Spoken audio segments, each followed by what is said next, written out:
So we'll go ahead and get started. My name is Deirdre White. I'm the CEO of an organization called Pixera Global. And we exist to bring together public, private, and social sector partnerships to solve global challenges. And so I was very excited to have the opportunity to meet Ian Rosenberger. Even though it says Ian Rosenberg there, he's actually Rosenberger, and Margaret Morey-Reuner. And they're going to take the time today to tell you about the partnership between Timberland and Thread. We will mix it up a little bit in the way we do this. We're going to hear from both of them first about how they came to work together and what the focus of each of their organizations are. I'll get a chance to ask them a few burning questions that I have, and then we also will open it up to all of you to ask any questions you have. And finally, we're going to come around, and at the end of this, you're going to get a chance to judge them. We're going to do a little online quiz of you all and see if you think that this partnership does have the X factor for partnerships. Woohoo. So with that, let's go ahead and get started. Ian and Margaret, tell us your story. Sure. Go ahead. Thanks, Deirdre. Hello, my name is Margaret Morey-Reuner. I'm the Director of Strategic Partnerships at Timberland, and what that basically means is I'm responsible for forging relationships with outside parties that help us drive our revenue goals, not surprising, but also our sustainability goals. So it's a unique set of criteria, as the term strategic partnerships might or might not imply.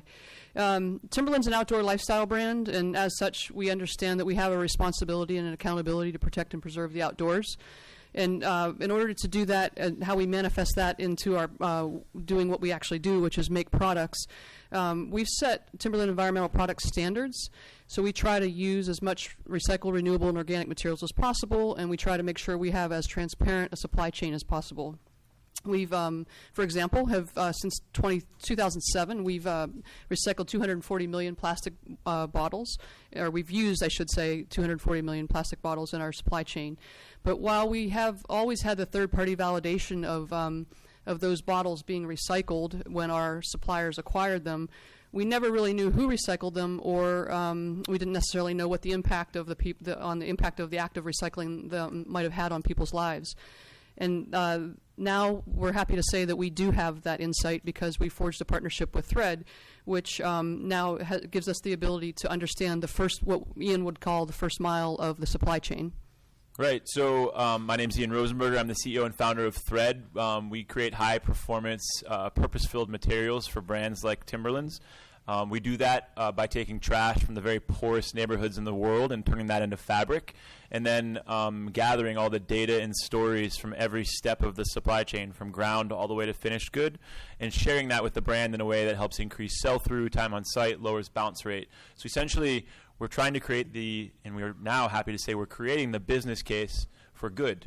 And why good shouldn't just be a check mark that you make in your CSR compliance departments, but that you can actively increase loyalty, brand loyalty, increase trustworthiness, authenticity by investing in solutions that aren't just environmental but social.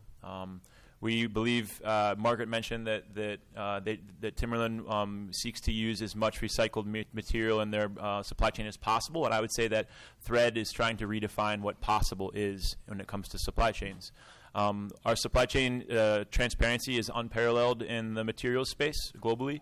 We're able to tell stories from the very bottom of the supply chain all the way to the very top. As many people here in the audience know, in apparel and in consumer products good, it's very difficult to get beyond a couple of tiers when it comes to traceability and transparency, particularly when it comes to materials. So we're very proud that we had the chance to begin working with Timberland. Really, the best way to think about, I think, a partnership from our level is Timberland is a brand, a giant scaled brand, which is attractive to a startup CEO like me, who's reaching down into the supply chain and looking for better solutions. And now you're starting to see startups like Thread who are reaching up from the bottom of the supply chain, and we're meeting in the middle and creating something that is, we believe, very, very valuable.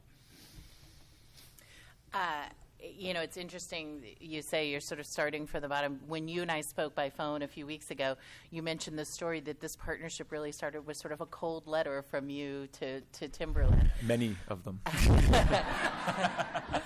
How did you decide on Timberland? I mean, you talked a little bit about their brand, but why Timberland? And then, Margaret, the second part of that question, what made you answer a cold letter from Ian?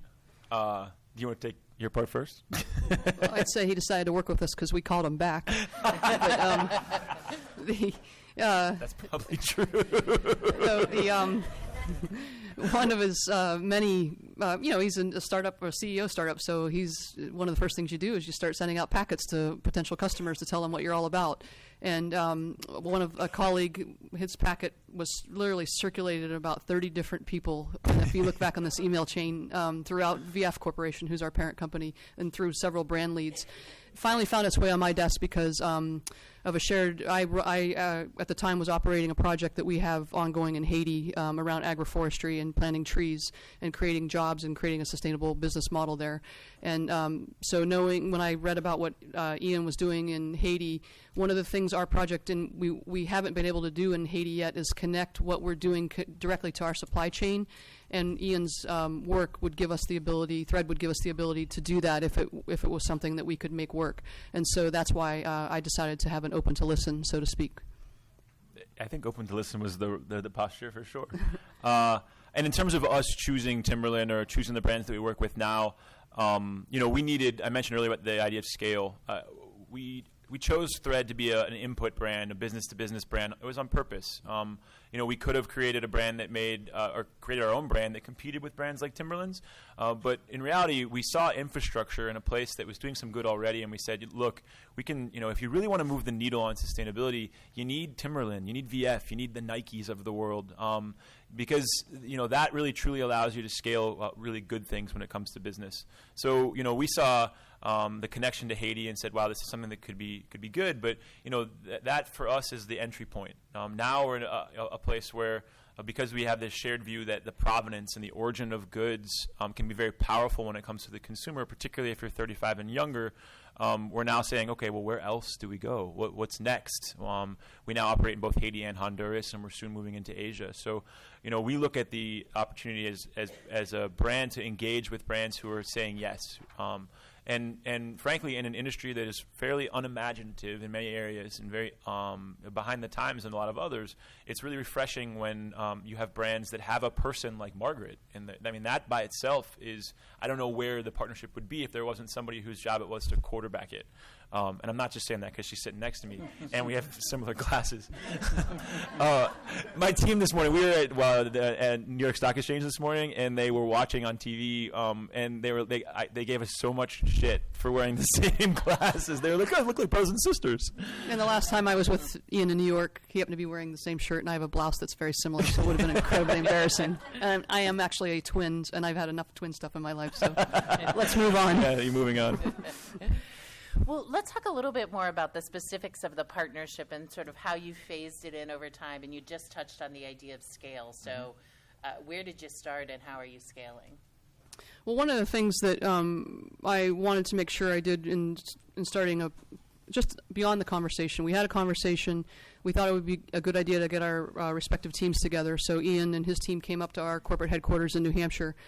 And the whole premise for that meeting was to have a very open and honest conversation with all the potential stakeholder groups on both sides. So we could set the expectations out in advance for what it would be like working with a startup. We have a lot of experience working with material suppliers who are startups. And the majority of those relationships, I'm sorry to say, haven't gone very far because when we achieve advocacy and amongst the consumer for those products, when we want to follow it up with the next line in a much larger way, those startups often aren't in a position to be able to scale. And so we didn't want this. If we were going to go down this road, I felt we needed to have an accountability at Timberland for making sure we could help this startup cultivate their business beyond just a one-and-done type proposition. And so we were very open and honest, but what that meant was we had to have candid conversations with our product team, our supply chain team, our materials developers, and with their team as well, so we all understood what it was going to take and that it might take a little bit longer than what they thought. I mean, they were talking, this was summer of 2014, and we started out, could we get in spring or fall 15, and then we were talking fall 16, and here we are in spring 17. We just launched the line 2 weeks ago of footwear, bags, and T-shirts. It took a long time. Sure. But we felt as though that was the most responsible way to do it if we were going to help Thread become who they can be.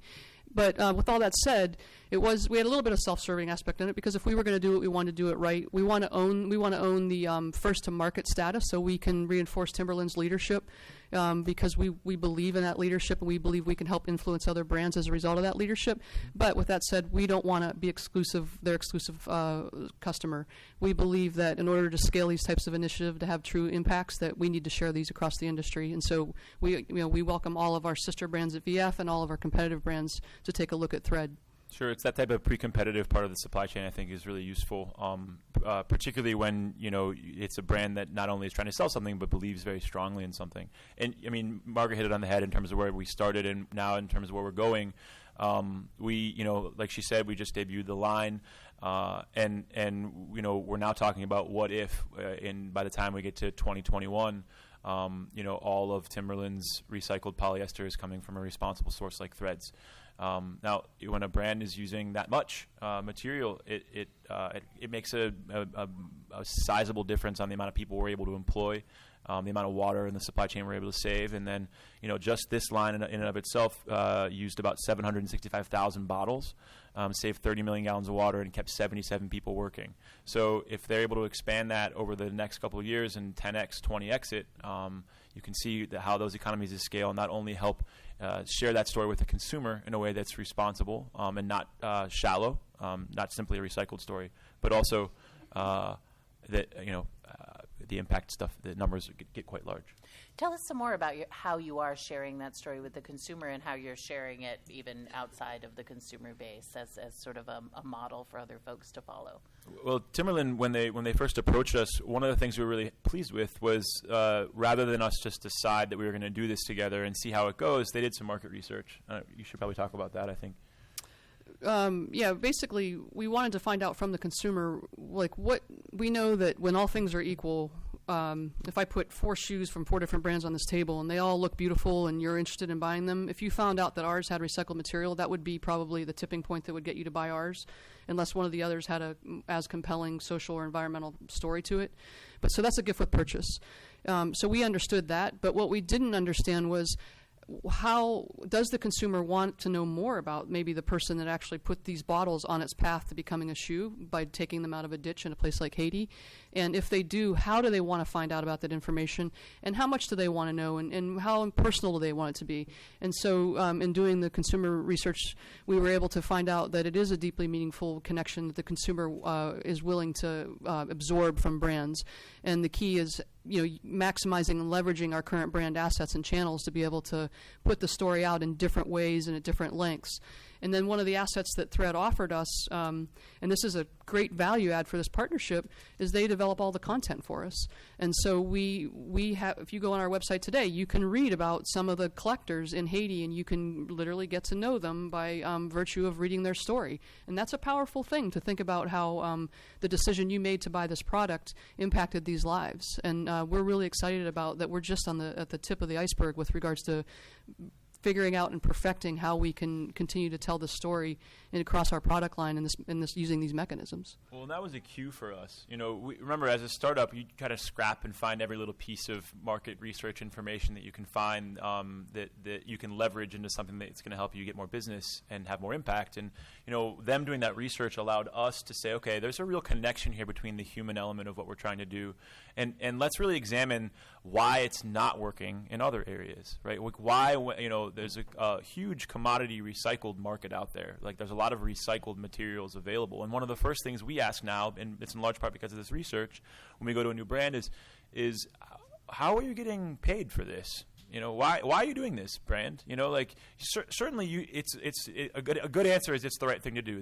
We're fine with that. However, I don't necessarily believe it when we're talking about public companies who have to make a quarterly mark and that are held to a certain standard. So help us understand why this is helping you sell better clothing or better shoes. How is it helping your brand? So that research gave us the cue to start really diving into the human element of what we do, and understanding that when you're able to communicate the human element of the story, and you're able to do that in a way that people under 35 and younger can understand very quickly, you can both increase brand loyalty and increase the trust and authenticity of the brand, which then in turn leads to purchase. We welcome all consumers over 35 as well. Well, you touched on one aspect of the human element. I want to ask. I want to ask a different aspect of the human element about your partnership itself. So one thing I often say is, if you never wanted to strangle your partner, it's probably not a real partnership. Have you guys ever wanted to strangle each other? It sounds like it's all been just Right easy now. and No, great. it has not been. It has not. First of all, I'm from Ohio. Ian's from Pennsylvania. Coincidentally, we grew up about 40 miles from each other. He went to Penn State. I went to Ohio University, but I am a huge Ohio State fan, so I did want to strangle him last fall when Penn State decimated Ohio State on the football field. But besides that, yes, there have been many instances. One of the I can't wait for my turn. Ian is he is a passionate individual, as you can tell about his business, and he has every right to be. And his team is equally as passionate. And we've had a lot of turnover at Timberland with people who have moved on to the team that was working on this originally on the materials development side moved on to a new unit of VF called the Global Innovation Center. And so our materials development team, literally, Thread had to start selling to a whole new team. We had to start engaging a whole new team. And that created a challenge for us, as you could imagine. The guy that took over then actually left the company to go work for a competitor. And so now we had another person we had to ingrain. And at the same time, Ian brought a great young sales guy in, and he, as a lot of sales guys will do, mined LinkedIn accounts for a lot of our product people. And so is it okay to tell the story? Of course. And so he set up a lot of meetings, he was going to be in our building one day. He set up a lot of meetings with some of our product developers who are kind of 2 steps, shall we say, removed from the decision-making process to use Thread. And that really frustrated our product team, and then they came to me and said, what's going on? They're trying to reach out to everybody in the building. We're on board with them. They have to know that. And I said, well, he's an eager kid, and a young gentleman, I should say. And 35 and younger. Yeah, right. And so we have to be patient, but that was a frustrating aspect because he was just doing his job, and he was being very creative about doing it, but he also had a meeting with the new decision maker already lined up, and so she was, it created a little bit of a rift, and that's probably a good example of one time where I really wanted to throttle Ian. She's good at not letting me know it all the time when I'm being a pain in the ass, but I'll also say that from the flip side, this goes both ways, right? As a startup working with a really big company, the partnerships as they are, they need to grow in order to be effective. So we looked at it and said, look, we're going to invest three years into this and make it go, and when the time comes to actually grow, we need to be there. So I think for us, a frustrating aspect of working with a big brand is there's so many people that all have day-to-day jobs, things they need to check off their list to make sure that they get their KPIs met and their raises hit and their advancement through the organization done, that new partnerships sometimes fall by the wayside. And my job as a CEO is actually not to be the friend of the brand, but to be a great partner. And I take that very seriously. So, you can see how this is a good example of how on both sides of a partnership, we both see it differently. But ultimately, I think we both want the same thing, which is for the partnership to be successful and to grow. So there's times when, we feel like Timberland's moving too slow, and there's times when they're trying to hold us back. And I think that's a tension. We always say at Thread that it's tension in the strings that makes the guitar play. And you need that tension in order to make music. So for us, that's, I think, two sides of the same coin, yeah. I want to pick up something you just said. My job's not to be a friend to the brand, but a partner. What's the difference between the friend and the partner?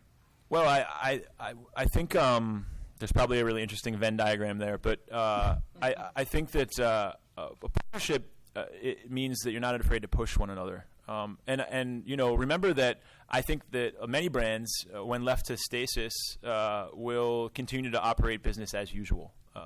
Certainly they have goals and they want to work towards them, and I think Timberland's an exception to this in many areas. But a lot of brands that we work with, if we didn't push the way that we pushed, they would continue to do things the way that they always have done them.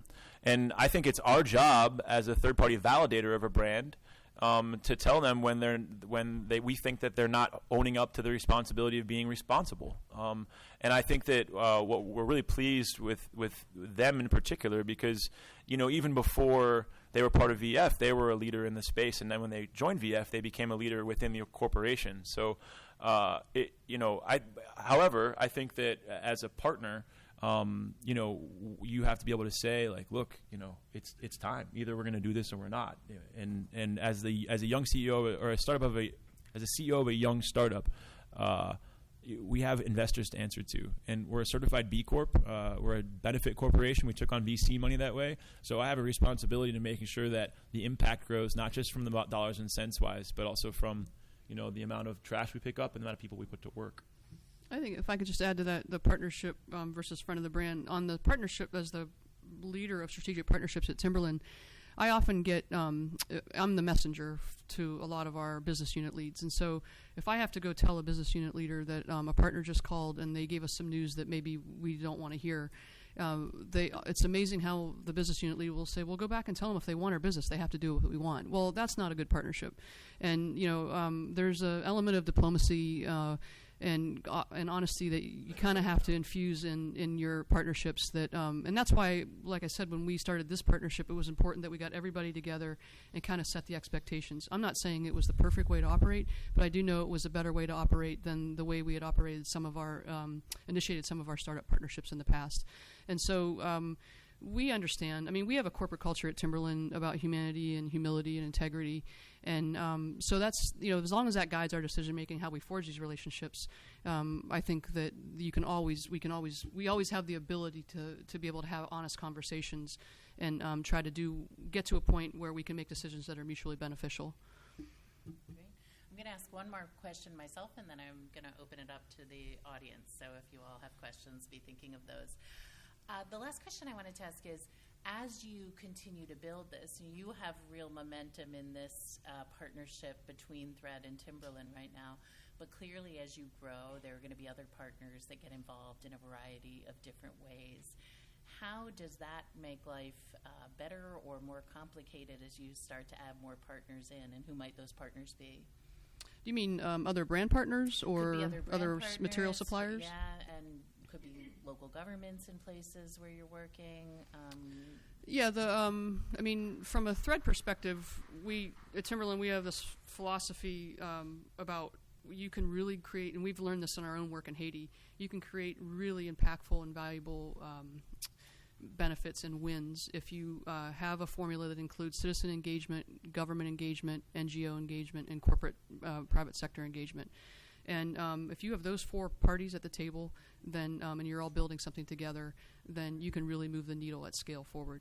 And so I say that because I think, to your point, Deirdre, I think for us, what we look at is I envision the day where Thread can be our recycled PET fabric supplier of choice, and where they're not just supplying a collection of materials, but they're supplying our entire product line. We use a lot of it. They're not our only supplier right now.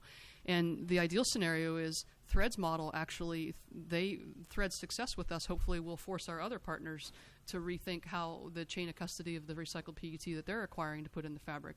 And so now all of a sudden you're influencing an entire industry. And we would never put all of our eggs into one supplier basket. We're too big for that. We can't afford to do that. But that's okay, because hopefully there's other brands that are adopting Thread and other partners. And so we want to hedge our bets with more than one supplier. But if we can use the model of Thread to influence some of our other partners to kind of advance and get back to that first mile, and so we can have total transparency from the point of inception of that bottle all the way through to the boot, that would be, if we could have 4 suppliers like that would be awesome. Be great for Timberland. But I do think I actually agree. I think there's I love when setting a tone in the industry, and I think that there's we have a competitor who's a 500-pound gorilla in the room that has been doing it forever and supplies everybody, and we think that we have a much better product. And the best thing that can happen is that they can start trying to do what we do. I believe certainly that. First, I love when a competitor chases.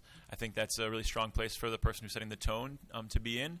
But I also believe that, like Margaret said, that's the way that small companies can change whole industries. And I think that it doesn't take long. You get a couple of really big players that are leaders in the space to adopt your product. Then everybody all of a sudden says, well, everybody's got to be doing it this way. Why aren't we? And before you know it, it's tipped to a place where you've changed the way that materials are sourced. And that's certainly our goal. So I hope people chase us. And I welcome new partnerships to the table for sure. As a startup CEO myself, I want to thank you for working with them. Sure. It's You know he's a startup CEO because he's wearing a blazer with glasses and his hair's messy. Very well done. So my question, though, is when you're thinking about evaluating, this is for Margaret, when you're thinking about working with a startup, what do you do to get internal traction within your organization, and how do you de-risk that, potentially de-risk that? Well, first we envision what success would look like. So imagine, I start out, I always get a bunch of people in the room and say, imagine if, and then, dot. And you start to paint this picture of what the true reality could be and how, and tie that to what our organizational goals are. And if there's a fit, all of a sudden people will be interested. And then, so you gather the stakeholders and kind of tell them, we have an opportunity to talk to these people.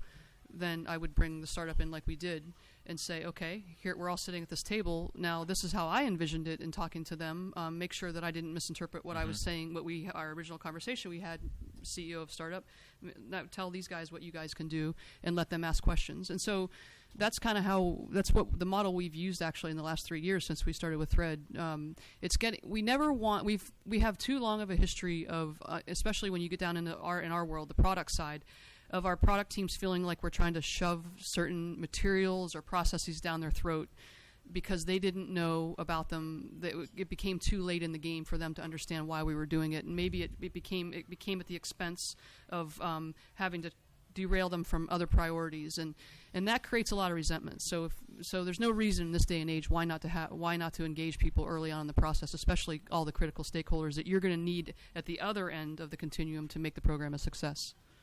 There's a really lovely book out there called The Blue Sweater, and I don't remember the name of the writer, but she talks about the idea of, in order to make partnerships work, you need to bring everybody along, and the whole kind of flock has to be moving in the same direction. So it doesn't help just to bring one person along. And I would really encourage, if you're going to do business with big brands, to get as many people in the room as possible to begin, so that you can learn where the pain points are. Otherwise, it's a long, lonely road.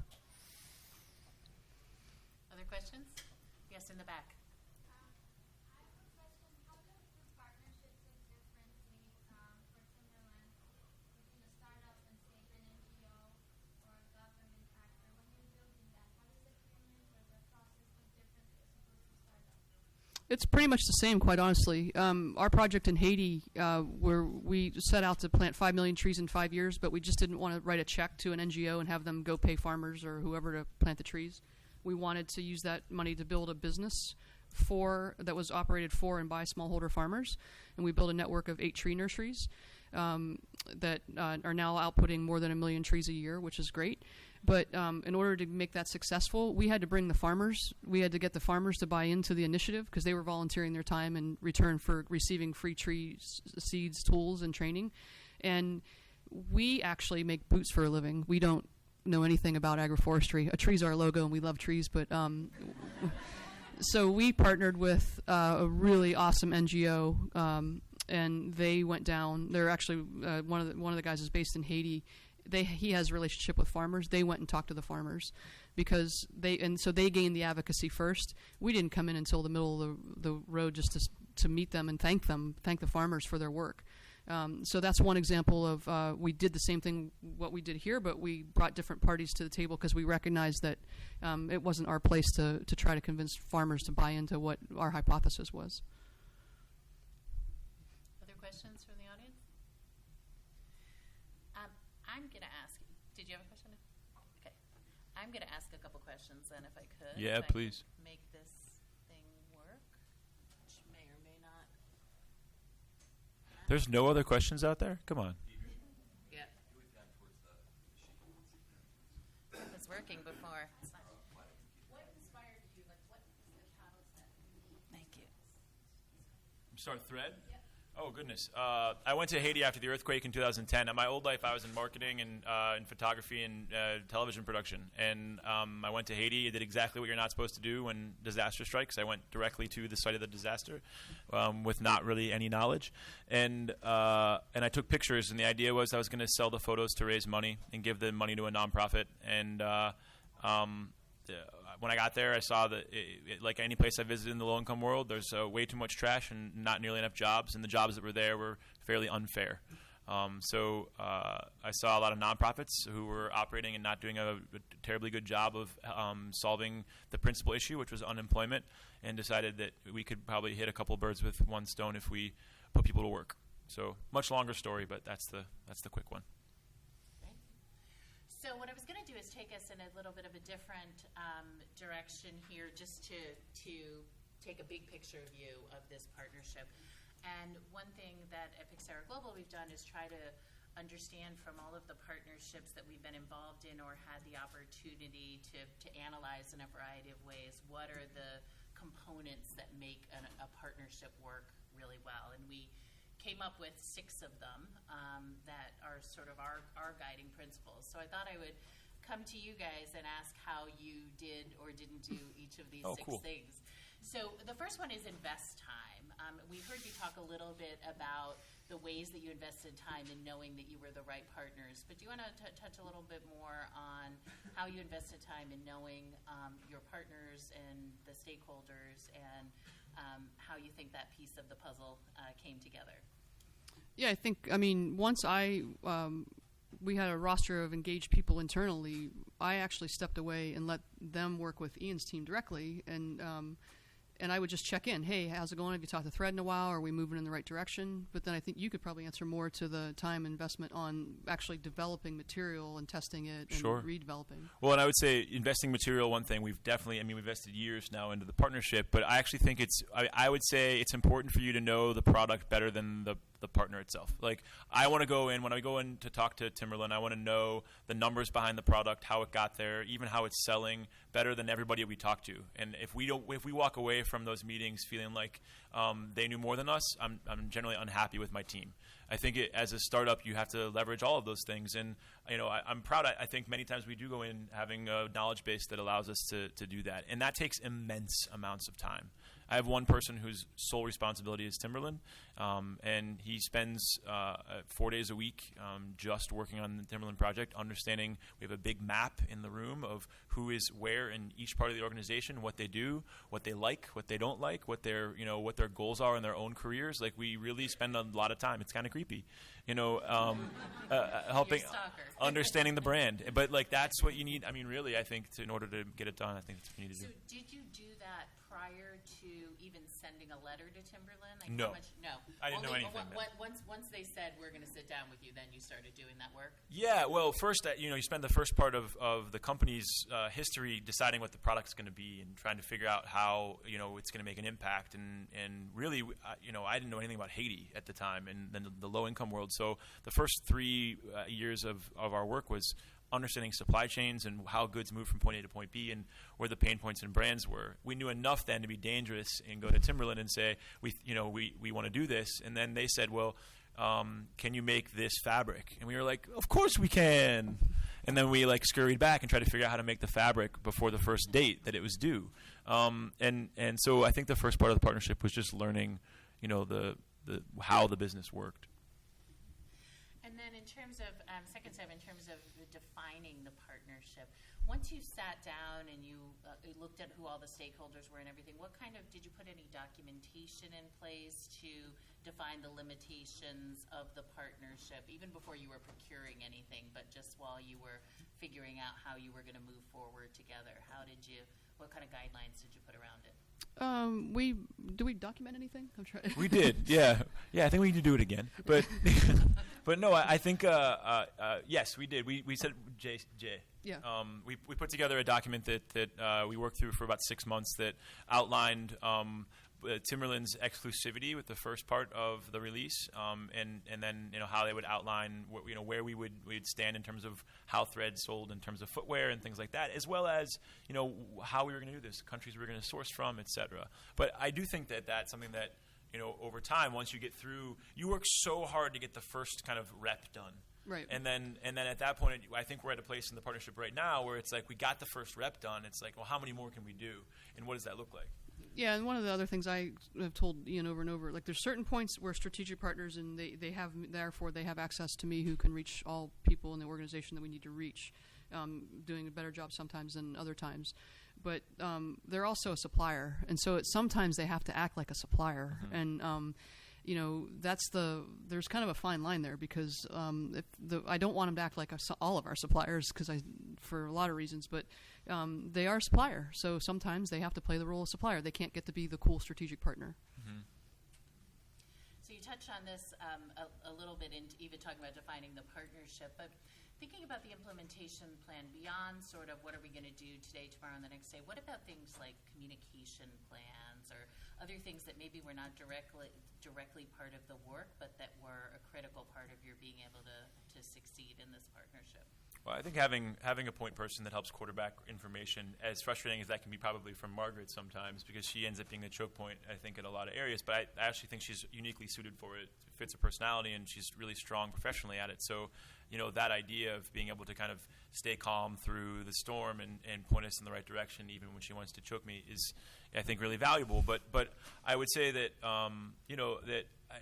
beyond that, understanding, turnover in an organization is something I would really recommend as being, really useful when you're developing implementation, because that was something that was really hard for us to learn. And then also, like you said, 2, 3, 5 years out, what does this look like? The more information both brands can share with one another, the easier it is to work towards a common goal. It's hard to operate in the dark, even when you have a compass, Great. Assessing successes and challenges. Where have you stopped along the way to do that? And did you build that formally into your plan, or did it just kind of happen naturally as things came along? Well, I think it happens naturally as things come along, but we know that we do a lot of Monday morning quarterbacking on at different steps, because we have a go-to-market plan that has certain stage gates, and there's at each stage gate there's a new audience that has to be engaged, and so you're working with product materials development, then you're going to start working with your product managers, and then you're going to start working your designers and developers, and then you've got marketing that you bring into and then you've got sales, and so we know now that we've got. Now, in hindsight, I think we've even talked about this when we were together in our office 2 weeks ago. We now know, I think we have a more formal roadmap, if you will, of how to manage a seasonal, like all the steps that we take with regards to all the necessary stage gates, and that's really helpful. But you don't know what you don't know until you learn it the hard way, or sometimes it's easy. And for our part, we're putting together right now this is how we succeeded in this season. At Thread, we're busy back at home. They're today working on a presentation with video and content and cool stuff that shows Timberland exactly how this partnership has gone so far and why we should continue to grow it. I'm going to just skip through the last two really quickly. Adjust course, which it sounds like you did more than one time. Yep. Different challenges came along, and particularly in terms of the timeline and how long it took to get from what you thought it might look like to where you are today. And then the amplifying success, both in terms of the telling the stories, as well as where do you go from here. You talked about having them be a preferred provider for all of your products, and I think that's one way to amplify success. The other thing is to work on other product lines together, or to figure out how to bring other partners into the mix. So I'm told we are just about out of time. So let me ask you all if you could vote on this partnership. Take out your phones, please, and go to slido.com and to RBSNY. Only one vote. And then it's room B. And so you get to vote here whether this partnership has the X factor. Without a doubt, most likely, you're not sure, or no way. That's so cool. 18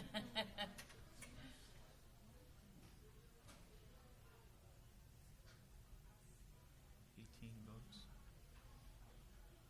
Oh, very neat. All right, we'll give it another minute to see if you all. Oh wow, All right. How many people are in the room? It's like election night, but way less emotional. All right. Well, I want to thank you both very much for sharing your story. Thank you, Deirdre. We've got definitely a lot of folks voting for this partnership having the X factor. Thank you.